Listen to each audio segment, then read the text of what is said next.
უკვე 2024 წელია და Brawl Stars-ის გამოსვლიდან გავიდა 7 წელი და ამ 7 წლის განმავლობაში ძალიან ბევრი რამ გამოიარა ამ თამაშმა და დღევანდელ ვიდეოში განვიხილავთ მთლიან Brawl Stars ისტორიას აი ამ 7 წლის განმავლობაში. ხოლო არ დაგავიწყეთ ვიდეოს დალაიქება და არხის გამოწერა, რადგან მეტი ასეთი ფორმატის ვიდეო გაგრძელდეს, მოდი ავიდეთ 2000 ლაიქზე, რადგან გამოვიდეს შემდეგი ნაწილი თიმერების ისტორიაზე. ასევე ამ ვიდეოსიდი ავიღე უცხოელი იუთუბერი ბიფისგან, შეგიძლია მისი არხით გამოიწერო ლინკი აღწერაშია. 2017 წელს როდესაც თამაში ბეტაში იყო, ის გამოიყურებოდა თამაში როგორც Clash Royale-ით, მაგრამ მომავალში შეცვალეს როგორც ახლა არის ვიზუალურად. თამაში სულ რაღაც 15 ბრაულერი იყო, მაგრამ მალევე თამაშს Piper-ი შეუერთდა და შემდეგ სხვა. სექტემბერში კი პემი და ტარა გამოვიდა. მალევე კი თამაშს Brawl Ball-ი დაემატა. ამ დროს კი ბურთის გადაგდებას ტყუის დახარჯვა არ ესაჭიროებოდა, ამიტომ მორტისი ყველაზე კარგი არჩევანი იყო, რადგან მთელი მაპის შემოვლა სულ რაღაც 3 ტყუით შეეძლო.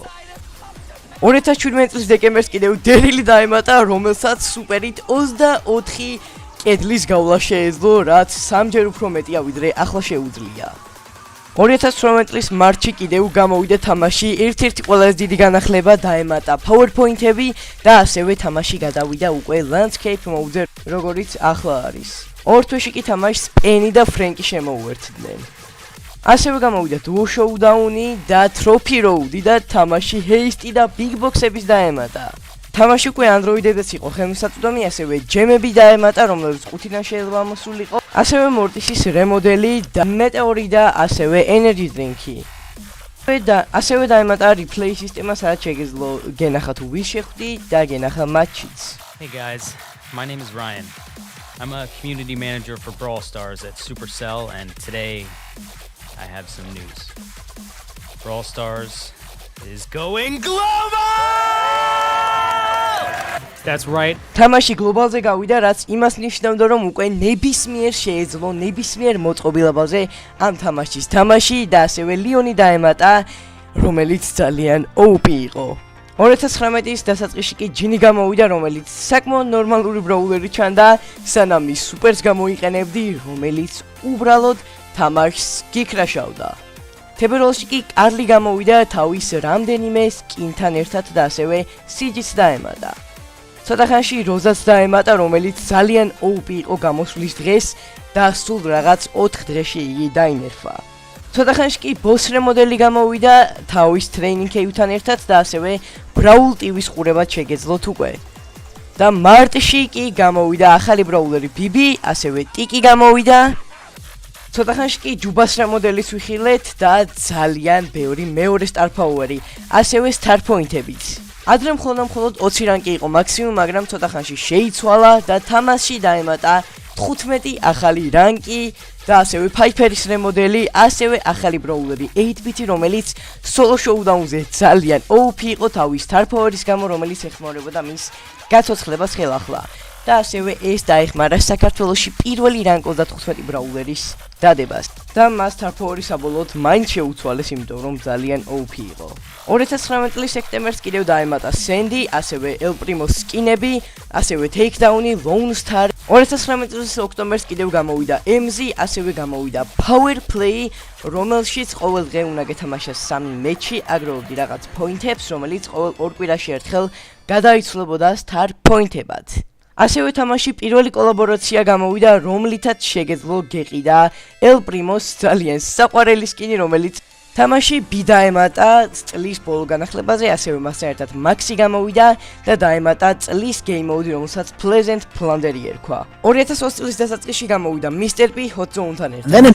2020 წლის მარტში კიდევ გაჯეტები დაემატა, ახლა უკვე ყველა ბრაულერს თავის გაჯეტი აქვს, რომელს გამოყენებაც შეგიძლიათ 3-ჯერ და ასევე თამაშიდან ამოიღეს ტიკეტები, რომელსაც იყენებდი ყოველკვირეული game mode-ების სათამაშოდ და ასევე თამაში დაემატა ჯეკი და სპრაუტი.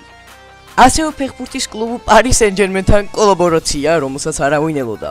2 თვის შემდეგ თამაში ყველაზე დიდი განახლება გამოვიდა, სადაც Brawl Pass-ი დაემატა, ასევე გამოვიდა მეგობრებო Hot Zone-ის rework-ი, რომელიც ნამდვილად ჭირდებოდა ამ რეჟიმს, ასევე დაემატა ძალიან ბევრი ახალი პინები, მისიები და პემის რემოდელი. 2020 წლის ზაფხულს კიდევ სურჯი დაემატა, ის იყო მეორე Brawl Pass-ის ბრაულერი. ეს განახლება იყო ჩემი საყვარელი, ასევე დაემატა დინოზავრის მოუდი, რომელშიც უნდა მოგეკლა დინოზავრი. ასევე ბრაულერებს დაემატა მეორე გაჯეტები, Crow's რემოდელი და ახლა უკვე თამაში შეგეძლო პინების გამოყენება და Trophy Road-ი გაიზარდა 50000-მდე. სექტემბერში კი დაემატა კოლეტი, რომელიც ყველაზე სუსტი ბრაულერი იყო გამოსვლის დღეს, რადგან მას არ შეეძლო ტიკის მოკლა, იმიტომ რომ ის იხილებოდა. ასევე ამ წელს გამოვიდა Star Park-ი, რომელითაც დაიწყო Brawl Stars-ის საიდუმლოებები. ოქტომბერში კი დაემატა თამაში ერთ-ერთი ყველაზე ძლიერი ბრაულერი, რომელსაც ემბერი ერქვა. ასევე Map Maker-ი დაემატა. ნოემბერში კი ყველაზე პატარა აპდეიტი იყო, სადაც მხოლოდ ლუგა მოვიდა და საახალწლო სკინები. დეკემბერში კი გამოვიდა ბაირონი და ედგარი. ედგარი კი იყო ყველაზე პირველი უფასო ბრაულერი, რომელმაც მთლიანი მეტა შეცვალა და მხოლოდ ედგარებით იყვნენ. ასევე რამდენიმე ბრაულერს დაემატა ანიმაციური პინები, ცოტა ხანში კი რალფსიც გამოვიდა 2021. მარტში კიდევ დაემატა Power Liga და ასევე Stu Trophy Road ბრაულერი. შემდეგ განახლებაზე კი გამოვიდა ბელი და სკვიკი, რომლებიც საკმაოდ ძლიერები იყვნენ, ასევე დაემატა თამაში ნოკაუთი და ასევე Lone Star-ი დაბრუნდა. Duo Showdown-ი დაემატა უკვე Map Maker-ში და Replace Rework-იც გამოვიდა. საზაფხულო განახლებაზე კიდევ დაემატა ბაზი, რომელიც ძალიან OP იყო, ასევე გამოვიდა შემდეგი უფასო ბრაულერი გრიფი, რომელიც challenge-ი უნდა აგეყო. ახლა უკვე ყველა ბრაულერს აქვს თავისი მეორე გაჯეტი და ასევე დაემატა ბასკეტბოლ ბრაული, მოიპარე თასი და წაართვი თასი. ასევე დაემატა Map Maker-ში უფრო მეტი შესაძლებლობები. ერთ თვეში კიდევ აში გამოვიდა, რომელიც ძალიან კარგი ბრაულერი იყო გამოსვლის დღეს, მაგრამ მალევე დაინერფა. ასევე გამოვიდა Showdown-ის საუკეთესო მოუდი, რომელზეც Showdown Plus-ი ერქვა და ასევე ერთ თვეში გამოვიდა Megi, რომელიც გამოსვლის დღესაც ასევე ძალიან ძლიერი იყო. ოქტომბერში კი დაემატა Lola და მეტი არაფერი არ მოხდა ოქტომბერს ჯესის რემოდელის გარდა და შემდეგ უკვე გამოვიდა გიარები. ძველი გიარები უფრო განსხვავებულები არიან, ვიდრე ახლა მოქმედებს ჩვენი გიარების სისტემა. გიარები ძველად ძალიან რთული იყო რომ გაგეხსნა და ძალიან რთული მოსაპოვებელი იყო. ასევე დაემატა Club Liga, რომ ეს ყველაფერი გამოსულიყო ასევე 100 კაციდან კლუბში მხოლოდ 30 კაცის მიღება იყო შესაძლებელი, ხოლო დეკემბერში კიდევ გამოვიდა ახალი ბრაულერი Fengi. ასევე გრომიც. 2022 წელს მარტს კიდევ დაემატა ივი რამდენიმე მოუთან ერთად, რომელსაც ერქვათ Wipeout-ი და Payload-ი, რომლებიც დიდად ხალხს არ მოეწონა. Payload-ი მალევე ამოიღეს თამაშიდან, ხოლო Wipeout-ი დღემდე დარჩა თამაში. ასევე უკვე PowerPoint-ებს გაუკეთეს rework-ი და შეგიძლია რომელ ბრაულერსაც გინდა მას მისცე PowerPoint-ები. ერთ თვეში კიდევ გამოვიდა მფრინავი ბრაულერი ჯანეტი თავის დასთან ერთად, რომელსაც ბონი ერქვა. ასევე გამოვიდა Stunt Trio და ასევე გამოვიდა ახალი Trickshot-ის კედლები, რომელიც ძალიან სახალისო იყო და დაემატა თამაში ყველაზე ცუდი მოუდი, რომელიც ერთ კვირაშივე ამოიღეს თამაშიდან, იმიტომ რომ არავინ თამაშობდა. ასევე მეგობრებო სპრეები დაემატა ამ განახლებაზე და მისიები ბევრად უფრო გამარტივდა. საზაფხულო განახლებაზე კიდევ დაემატა თამაში ერთ-ერთი უძლიერესი ბრაულერი Otis-ი, ასევე ახალი game mode Hunter-ი და Mystery mode, სადაც არ იცოდი რომელ game mode-ზე შეხვიდოდი და რა რეჟიმი იქნებოდა ჩართული. ასევე გამოვიდა Penny-ის რემოდელი და ასევე შემდეგ სექტემბრის განახლებაზე უკვე გამოვიდა მეგობრებო გასი და Sammy თავის Brawl Stars-ის ახალ ანიმაციასთან და ახალ რეჟიმთან ერთად, სადაც უნდა დაგეცვათ 8-bit-ი, რომელიც საკმაოდ მოსაწყენი მოუდი იყო და მალევე ამოიღეს თამაშიდან. ოქტომბერს კიდევ გამოვიდა ახალი ბრაულერი Buster-ი, მაგრამ ხალხს ყველაზე მეტად მაინც გაუხარდა გიარების rework-ი და ძლივს გიარების rework-ი გამოვიდა თამაში. ასევე უკვე შეგეძლოთ ქოინებად ყიდვას თარფოვერებით და გაჯეტების და Power Liga-ში შეგეძლიათ უკვე თქვენიანი ცუდი რენდომები დაარეპორტოთ. 2022 წლის ბოლო განახლება კი იყო ძალიან ცუდი ყველასათვის, რომელსაც Candyland-ი ერქვა. ეს განახლება გამოვიდა 2 იანვარს და პირდაპირ დაიწყო ყუთების მოშორებით და ერთი წელი გავიდა უკვე რაც ყუთები აღარ არის თამაში. ასევე სამი ახალი ბრაულერი Mandy, Chester და Gray გამოვიდნენ თამაში. ყუთები რომ ამოიღეს თამაშიდან, კრედიტები დაამატეს, რითაც ახალი გახსნის გზა გვაქვს ბრაულერებისთვის და მოთამაშეებს ძალიან შეზიზღდათ ეს განახლება და არ მიკვირს რატომ. ცოტა ხანში კი სტარტ-დროპები გამოუშვეს, რომელმაც თამაშს ცოტაოდენი ხალისი მისცა და ყუთების გრძნობა დაუბრუნა. ასევე ფრენკმა შემთხვევით დაგვასპოილერა, რომ დუელები თამაშიდან მალე აღარ იქნებოდა. მარტში კიდევ ახალი განახლება გამოვიდა, სადაც დაემატა ახალი სკინები, ასევე არტი დაემატა და ვილოუ თავიდან ძალიან დიდი იყო გამოსვლის დროს, ფრენკი მასთან შედარებით ძალიან პატარა იყო, ასევე დაემატა მასტერი, ბათლ კარდები და უამრავი ძალიან მაგარი რამ. ცოტა ხანში კი გამოვიდა Rumble Jungle-ის განახლება, სადაც დაემატა ახალი ბრაულერი მეისი, რომელიც იყო ფენგის და ბასტერის მეგობარი და ასევე გამოვიდა ჰენკი, რომელიც ძალიან ძლიერი იყო.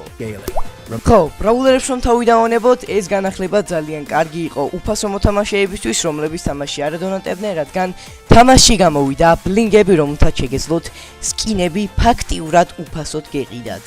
და ნუ თუ არ არის მითიკ და ლეგენდარი სკინები. ხო, თამაში დაემატა სკინის რეირითიები, რამაც ძალიან გაამარტივა თქვენი საყვარელ ბრაულერზე სკინების მოძებნა, ასევე დაემატა კატალოგი, სადაც ძალიან მარტივად შეგიძლიათ რომ მოძებნოთ სკინი, რომელიც თქვენ გიყვართ. ასევე პინბაკები თამაშიდან ამოიღეს და ერთადერთი გზა პინების გახსნის უბრალოდ თქვენი ბლინგების დახარჯვა ან სტარდროპიდან ამოსვლა არის. ასევე ახლა უკვე მხოლოდ თქვენი ტოპ 20 ბრაულერზე დაკარგავთ თასებს და ისინი გადაისვლებიან ბლინგებში. და ასევე დაემატა თამაშის საუკეთესო მომენტების ნახვა და ასევე შეგიძლიათ უკვე ნახოთ თქვენიანები თუ როგორი ცუდები არიან თამაში, ცუდი რენდომები რა თქმა უნდა.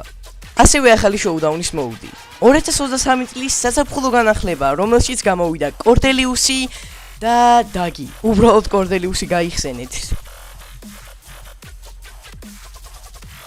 ხო, ნამდვილად ძალიან საშინელი ბრაულერი იყო კორდელიუსი, მაგრამ დაგი სხვანაირად იყო საშინელი ბრაულერი. ასევე სტარდროპები გამოვიდა თამაში, რამაც დააბრუნა ყუთების შეგრძნება, მაგრამ ის ვერც კი შეედრება ძველ ყუთების აციმციმების მომენტს.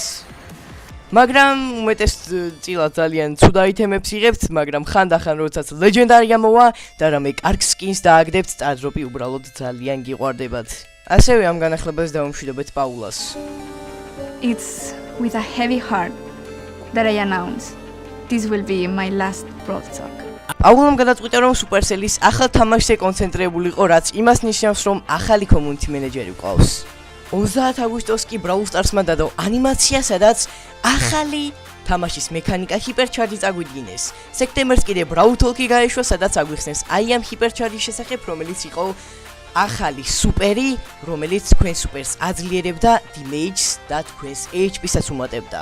რა თქმა უნდა, მხოლოდ ჰიპერჩარჯები არ გამოსულა, გამოვიდა ორი ახალი ბრაულერი, ჩაკი და ფერლი, რომლებიც ძალიან სახალისოები იყვნენ და ასევე გამოვიდა power level-ების rework-ი. ახლა ყოველ upgrade-ზე თქვენი ბრაულერი ძლიერდება 10%-ით, რაც ბრაულერების გაძლიერებას უფრო დიდ ხიბლს სცემს. ასევე დაემატა მეგაფიგი, რომელსაც ყოველ ერთ თვეში ერთხელ შეძლებთ ჩვენ და შენი კლაბმეიტები თამაშს, მაგრამ სამწუხაროდ მეგაფიგში არაფერი არ ვარდება წესიერი და ყოველ თვეც რა თქმა უნდა ძალიან დიდი დროა მეგაფიგისთვის. ნუ ძალიან ბევრი სტარდროპი და ბევრი კოინი შეიძლება მოგცეს, მაგრამ ამ სტარდროპებიდან უმეტესად ვარდება სულ რაღაც ნაგავი, როგორიც არის პინები ან სპრეი, რომელიც უბრალოდ არ მოგწონთ. ცოტა ხანში გამოვიდა ახალი ბრაულერი ჩარლი, რომელიც ძალიან OP იყო, ასევე გამოვიდა White Wolf Leon-ი და Hoot Shell-ი, რომლებიც იყო ძველი სკინების rework-ი, მაგრამ ძველი სკინები მაინც დატოვეს, რადგან ძველ მოთამაშეებს ეფლექსავად და ასევე ჰირამ დადო პირველი 100,000 თასი და Zeta Division Zero მოიგო მსოფლიო ჩემპიონატი. ასევე თამაშიდან ქრომატიკ ბრაულერები ამოიღეს და ის ბრაულერები გადავიდნენ სხვა რეირითიებზე, მაგალითად Otis Mythic-ზე, კორდელიუსი ლეგენდარზე და ასე შემდეგ. და როგორც იქნა გადმოვიდით აწმყოში, სამი ახალი ბრაულერი, ახალი ბრაულ პასი და 5-5 რეჟიმი გამოვიდა ასევე. მოკლედ მეგობრებო, დღეისათვის სულ ეს იყო იმედი მოგს მოგწონთ ეს ვიდეო, აუცილებლად დალაიქეთ, გამოიწერეთ არხი. უნდა ავიდეთ მალე 20,000 გამომწერეთ, ჩვენი შემდეგი მიზანი არის 20,000 გამომწერი, 10,000 special ვიდეოც ძალიან მალე დაიდება მეგობრებო. მოდი ეს ვიდეო ვიყონთ 2,000 ლაიქზე, ძალიან დავიღალე და შემდეგი ეპიზოდი გამოვა 2,000 ლაიქზე თიმერობის ისტორიის. დროებით.